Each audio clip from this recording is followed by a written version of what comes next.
Good afternoon, the Ranter is back to go into yet another rambling diatribe of the news of the day.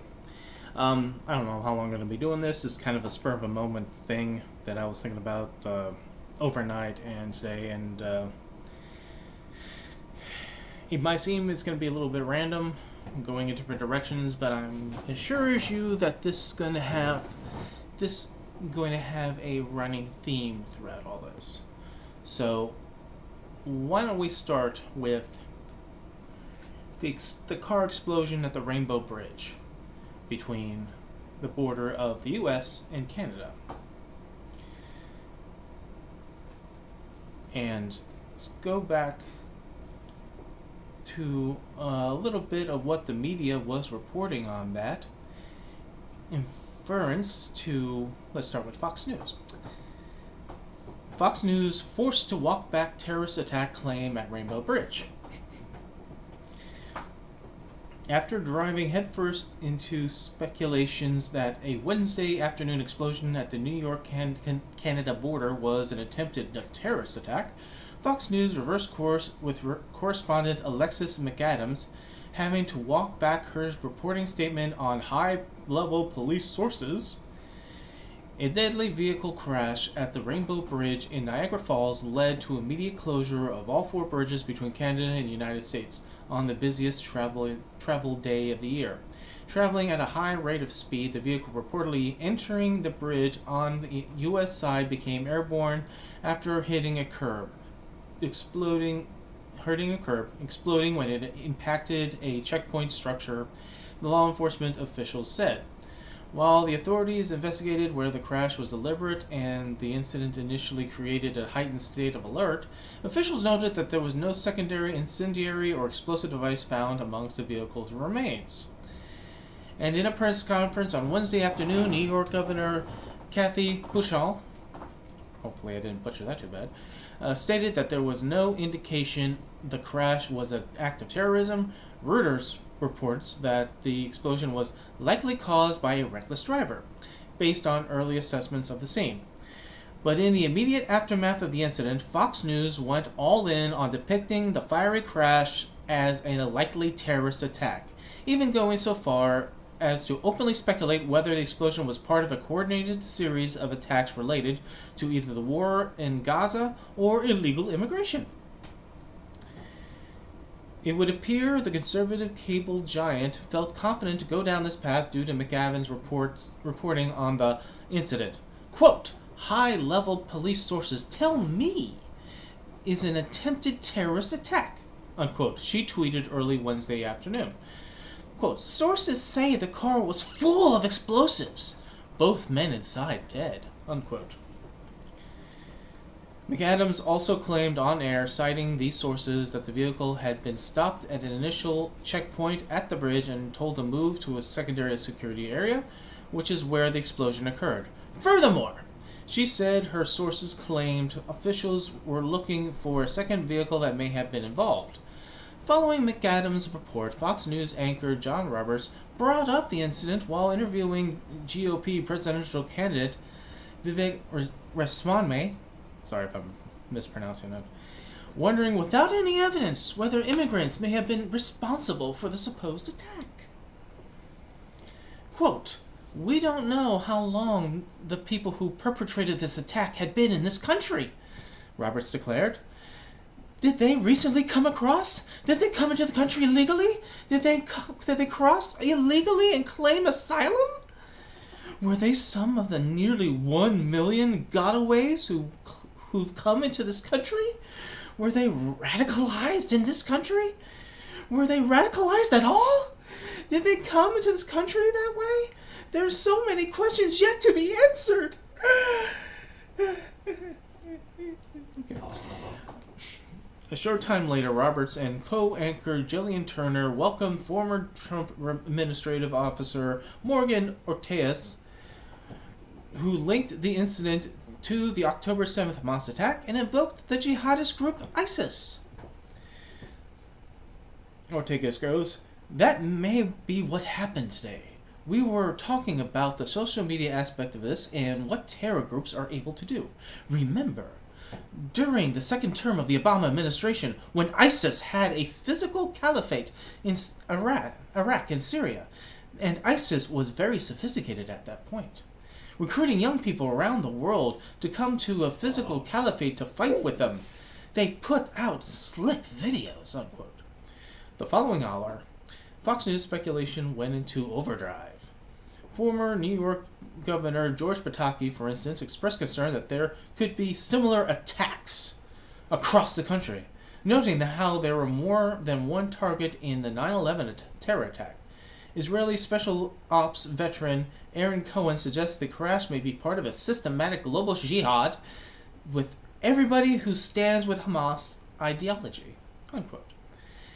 Eventually, the other media outlets reporting that there was no explosive in the vehicle and that the crash was a result of reckless driving. McAdams began walking back her story, saying, "Minute by minute, things were changing and it was unknown whether the car was actually packed with explosives." Quote, high-level police sources say bomb threats on the scene immediately alerted authorities that was attempted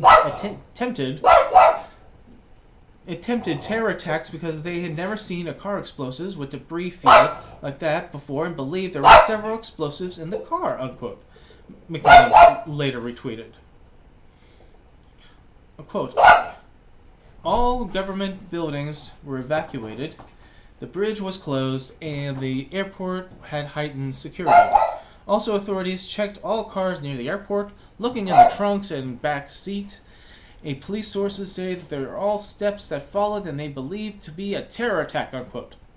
She finally acknowledged on air during 4 p.m. hour that the law enforcement officers didn't believe the incident was terrorism. I needed that. Quote, I am told this was a stolen vehicle. 2 men now dead and tried to avoid the border patrol and crash, causing a massive explosion, she says. She said, adding, that's what happens in breaking news. As of now, they walked it back. It was a possible terror attack, but have never seen a car explode that way. In the end, the right-wing network spent 2 hours running on-air graphics about the attempted terror attack, and at the border, Fox News quietly switched their signs to read, motive unclear, an incident at New York-Canadian border. Okay.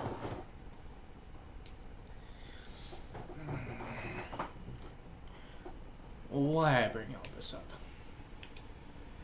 And why I'm going to link this to other things. I'm going to link this, not in the way they want it to be linked, but I'm going to link this a little bit to the Israeli-Gaza conflict. For 2 hours on this particular story, Fox News, without any concrete evidence, without any facts, ran with their imaginations gleefully for the sake of politics that what happened at the border was a terrorist attack that might have something to do with illegal immigration and border dumping, and then certain members of Fox News network and or right-wing personalities who went on social media decided to blame Biden for it.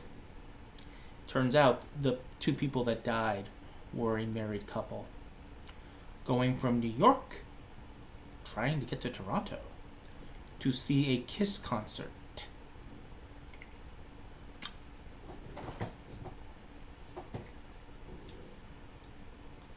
Media propaganda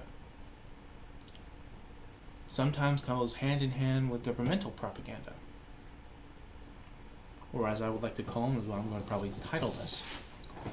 Tell me lies, tell me sweet little lies. When you want to push a narrative without actual, true, on-the-ground facts, you will go for whatever is the low-hanging fruit. You will go with whatever your opinion supports, or what will support your opinion on it. What would be beneficial on the short term, perhaps? Or long term, depending on how many people still buy this after the truth is revealed. This is not a phenomenon that is only on the right-wing side here. People, news media on the left, as well as people on the left, who did not have the facts on the ground concerning Russiagate, ran with that too. I can admit that I'm one of those who speculated on that, because there were certain things involving, Trump's ascension to the presidency and kind of the stuff that he said or didn't say or did not really want to voice a rather negative opinion upon Russia or Putin at the time, that made us suspect and wonder and speculate. And so when there was any news that led to that suspicion, we jumped on board on it. Fact remains, for those who keep in score, Trump won the presidency fair and square. Because not for lack of trying, not for anything that was happening in the background concerning Russia or whatever, or WikiLeaks or any of that.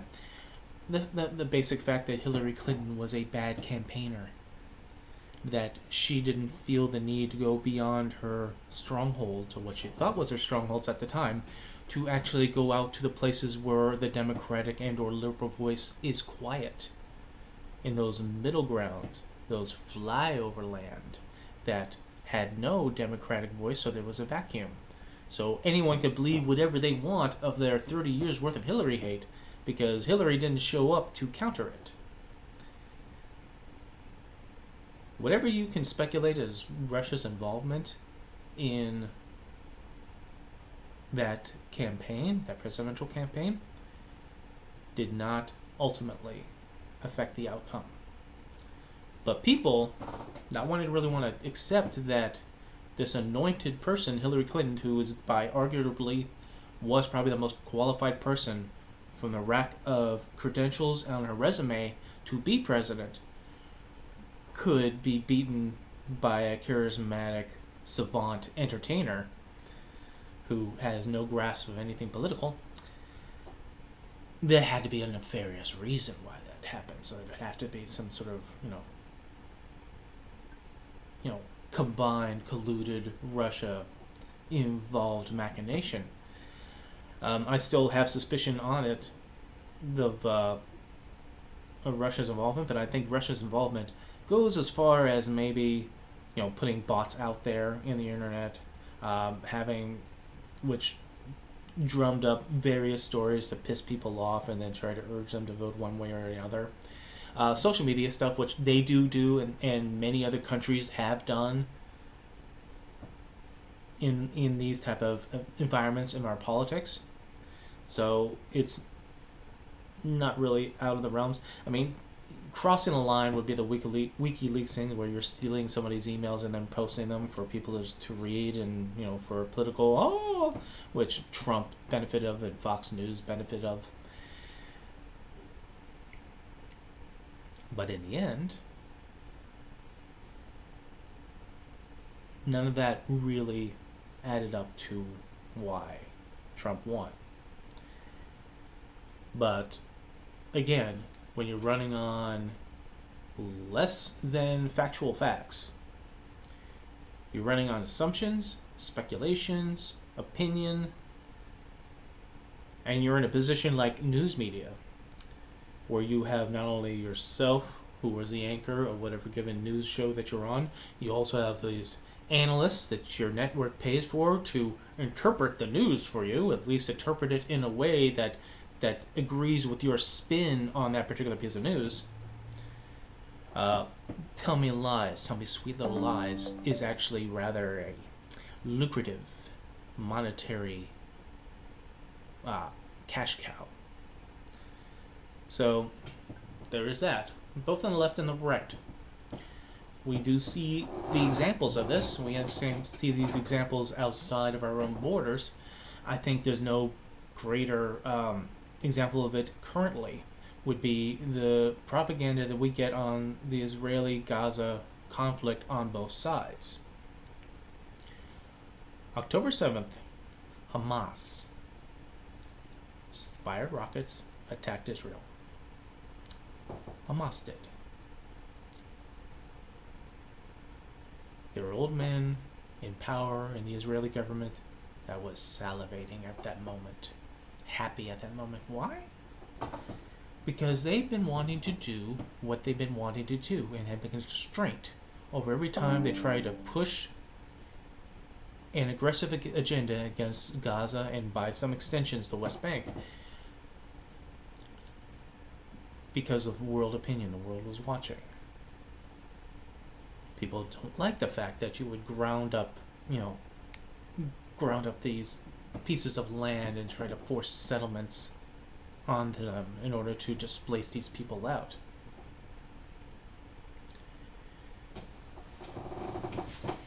One of the greatest emotional tools in the propaganda is always to bring up the children. And both sides brought up children.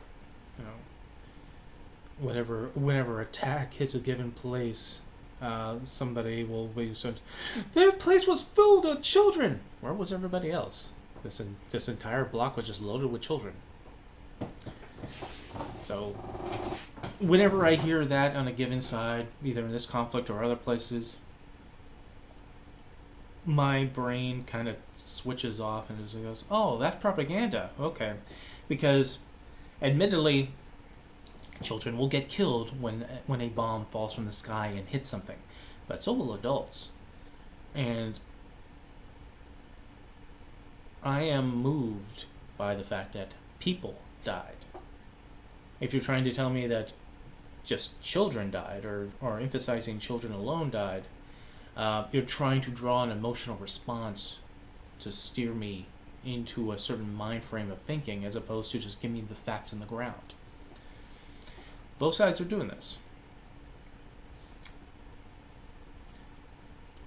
Despite the fact this is Hamas doing these attacks and counterattacks, the Palestinian people are the people that are suffering as a result of this, having their 140-mile radius strip of land known as Gaza being attacked and bombed, and military pushing their way through gleefully. Benjamin Netanyahu, upon commenting on the Israeli, at that point, the soon coming Israeli invasion of Gaza, says this will change the face of the Middle East. That doesn't sound like somebody who's wanting just to defend his people and avenge them from the attackers. That sounds like someone who had a long-time agenda, and thanks to this pretext, you're allowing him to have it. But at the same breath of trying to explain this point, people will go reactionary and says, "Oh, well, if you're questioning that, then you must be anti-Semitic, and you must be against the Jewish people." No.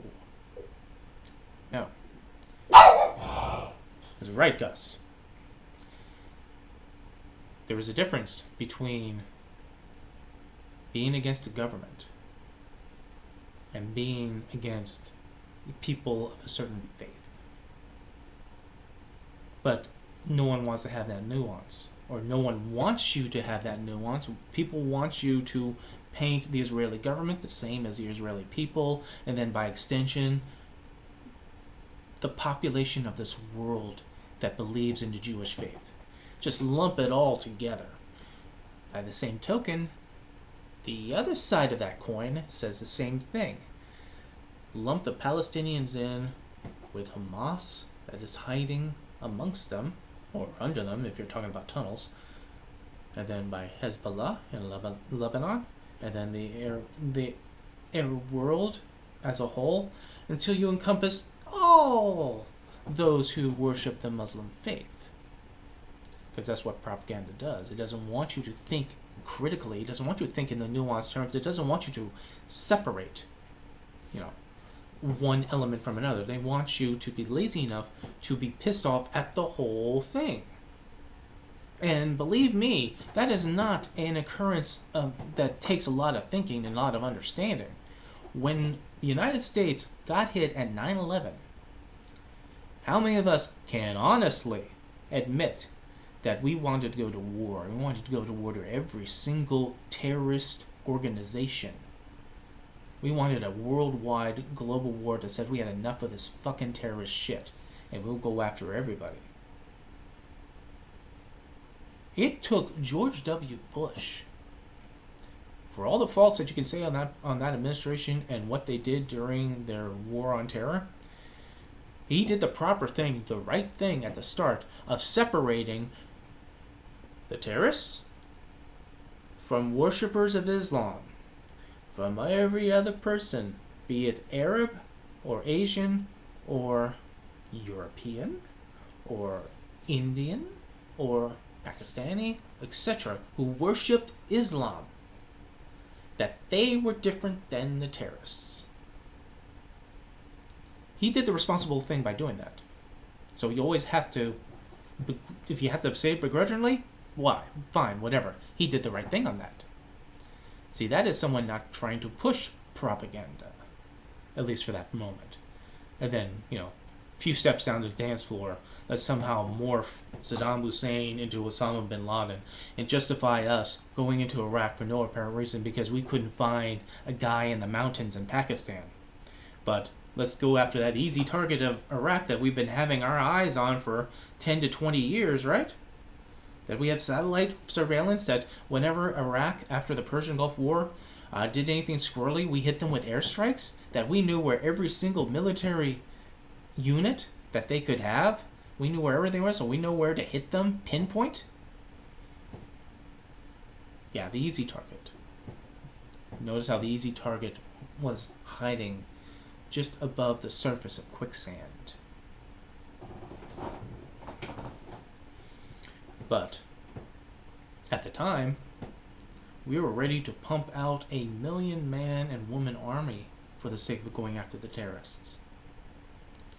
Because that was a part of because that's where the propaganda really gets us, when we really get hooked on the adrenaline of hate. Because as somebody who is as caustic as I am in argument, I can tell you there is an adrenaline, there is a rush in feeling righteous indignation, of feeling the passion of destruction. So it is hard to cut that out. It's hard to wean that off, and it's hard to admit, because those are impulses that are not flattering. That is pretty ugly, and that says something to you that you give yourself over to it in times of such stress. Tell me lies, tell me sweet little lies. Propaganda thrives on that. Because it's not the lies alone that tells you what they want you to hear. These are the lies that make you think the way they want you to think. You're using your emotion, tapping into your emotion to pull out a response that they want you to have. In the Israeli-Gaza conflict, there are no white hats. The Israeli government's not wearing a white hat. Hamas certainly is not wearing a white hat. People who are in control on both sides is pushing propaganda rhetoric, which not only affects this small little piece of our world, but is global now. Have we seen day after day after day people who are pro-Palestinian ripping off posters of the hostages?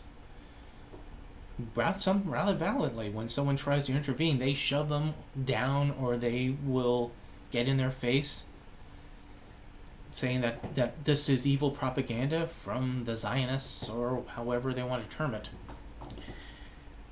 An old man who went to a anti-Israeli protest to counter-protest was smashed in the head by a megaphone in the United States, in LA, and he died. This is violent now. If it hadn't been already before, this is one of the ones the media will report on. The propaganda has already poisoned this. You see, for the Palestinians, they had the world on their side at this point. The tactics that the Israeli government is issuing to go after Hamas by conquering Gaza, trying to displace 1 million people, million plus people, from their homes, making them refugees that I assure you few people really wants to deal with, especially in this age of everyone whining about immigration or the invading migrants, from this various different countries, including the United States. You displace these people and they have nowhere to go. Bombing buildings, cutting off water, cutting off electricity. With the tagline of it being, well, Israel has to defend itself. Israel has to defend itself. And you bring up the Palestinians and Hamas and says, oh, well, the Hamas is using them as Hamas is just using them as human shields. Excuse me. Time in. Where was I? Oh yes, propaganda. No, the defense, the defense of all these activities is that we have to defend Israel. This is not defending Israel. This is destroying and conquering. This is gobbling up this land that you've been wanting to do for years. And you just needed the right excuse, just that right moment of getting hit for the pretext to do so. With that said, the Palestinians, again, as I said, had pretty much the world and the UN on their side on this, is really condemning these over heavy-handed attacks on Gaza. But the problem is that the propaganda is a Pandora's box. So while this is happening, all these videos of people tearing down hostage posters and all this anti-Semitic get-togethers and protests, all these people who are doing this, who by the way, is not all Arab, is not all Palestinian, and not all Asian. There was one video of a rather lovely blonde-haired, blue-eyed girl who was doing that. I probably wouldn't know where Palestine was on a map. Still, it was a cool thing, right? This is the fad thing. Just in front of somebody who is recording you on video, which I think was kind of planted, but, that's me and my cynical nature of, dude, why are you doing that? Is this the right fun thing to do? So you shoot yourself in the foot by not clamping down on that shit, by not being upfront on that, but riding with that. So again, no white hats. And for those who keep saying that Israel has to defend themselves, there is a way of defending themselves that has nothing to do with bombing and grounding the Gaza into dust and displacing its people. You have special forces, you have Mossad, you have access to the United States Special Forces that I don't think anyone would begrudge you having the access of asking for and receiving aid from. Hitting Hamas, who hides under the Palestinian people, who feed them lies in order for them to be supportive, in order to be fearful against the Israelis, and whatever would come in general, at the same time grabbing them by the back of the neck and holding them in front of them so they could catch the bullets. You need a scalpel. You need pinpoint attacks that Israelis have been known to do. They can gather the information. Hell, the son of the founder of Hamas is an Israeli informant. They could have easily, in the dead of night, went in, went out, for quick, justifiable kills, to go after those fully responsible for every rocket attack on October 7th. But they didn't want to do that. They wanted to go in, tanks rolling, flags waving. Because propaganda, for years, has been spoiling for that moment. This is their post 9/11. This is their time of their armed vehicles crossing the border. Like when we remember after 9/11, when many of us stayed up late at night watching Fox News or wherever for that moment, that glorious moment when the American forces crossed the border from Kuwait into Iraq to start the Iraqi war. Because, again, we were all tooled up. We're all ginned up to go in there. They told us. They morphed Saddam Hussein into Osama bin Laden for us. Tell me lies. Tell me sweet little lies. That is the nature of our being. And that is just not only the media. That is not only our government. That is encompassed upon by us ourselves. And it is a hard thing to admit. Not only that you're wrong, because sometimes cathartically you can admit, hey, I got the facts wrong. I'm sorry. Mea culpa. That's on me. But when this type of stuff is so ground into you by society, by everyone else doing the same thing from one side or the other, you floating and running on opinion.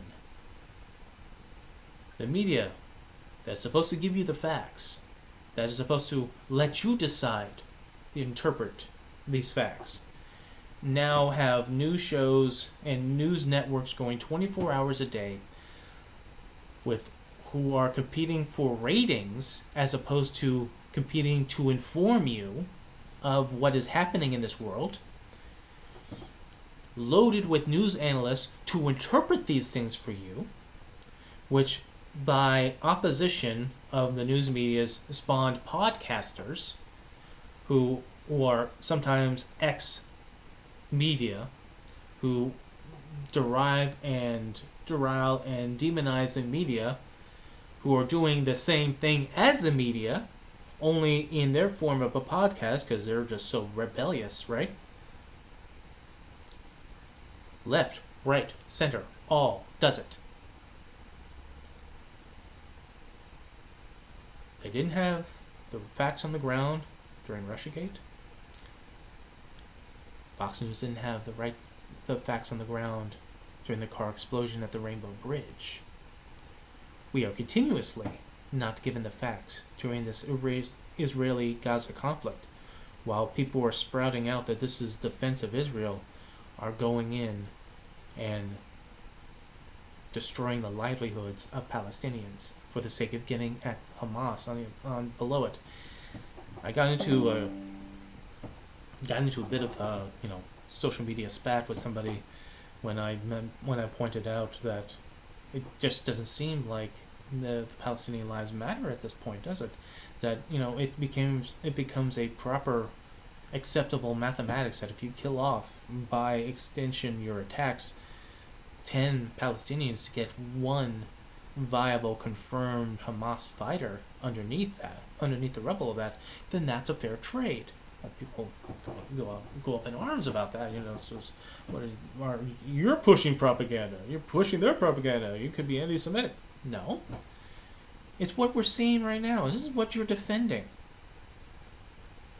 Joe Walsh, who's an avid Trump critic, let's put it mildly, who was a hardcore Republican at the time, but since he broke against Trump, he now was reviled and cast out by the Republican Party. He is on the bandwagon of this is all for the defense of Israel at all times, and will not broach anyone who has a criticism for the Israeli government. That's wrong. If you're not able to question the motivations of a given government one way or another, what is the point of informing us? Because you just want us just to follow whatever you want us to follow. There is a poster on Twitter X, I think called ViceGuard, who pushes out this anti-Palestinian videos and pro-Israeli. I follow some of this stuff and I comment on some of this stuff because you do have to make awareness of those who are tearing down posters. But during this current ceasefire attempt, he put out this video of like over 100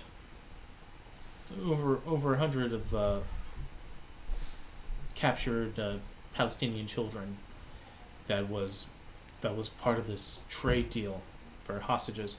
How they came out and then they're all happy and they're all gleeful, and then they had no remorse whatsoever for being young terrorists or anything. You're just pushing that, right? It turns out that this particular video of this particular event that he commented on had nothing to do with the conflict, was nowhere near the conflict, but someone felt the need to push that out there. He's also one of these people who decided to assume that the Rainbow Bridge crash was in fact terrorism, and didn't bother to bring down the video once everyone kind of got the hint that it was nowhere near that, because propaganda cannot exist in the light of facts. So either you push your narrative or you just pretend that you never said a word. I didn't say any of that. No, not at all. We're not doing that at all. So, in this day and age, being like honest, you'd be surprised of how hard that is for some people. That it's not only a matter of you lying, you investing yourself in a narrative that you don't even know is factually accurate. So when it comes out, you take it upon yourself to feel a personal amount of responsibility and even guilt over it. And that might actually make it even harder for you to go, oh hell, fuck, I was wrong. Oh, I'm sorry for pushing that out there. That sounded,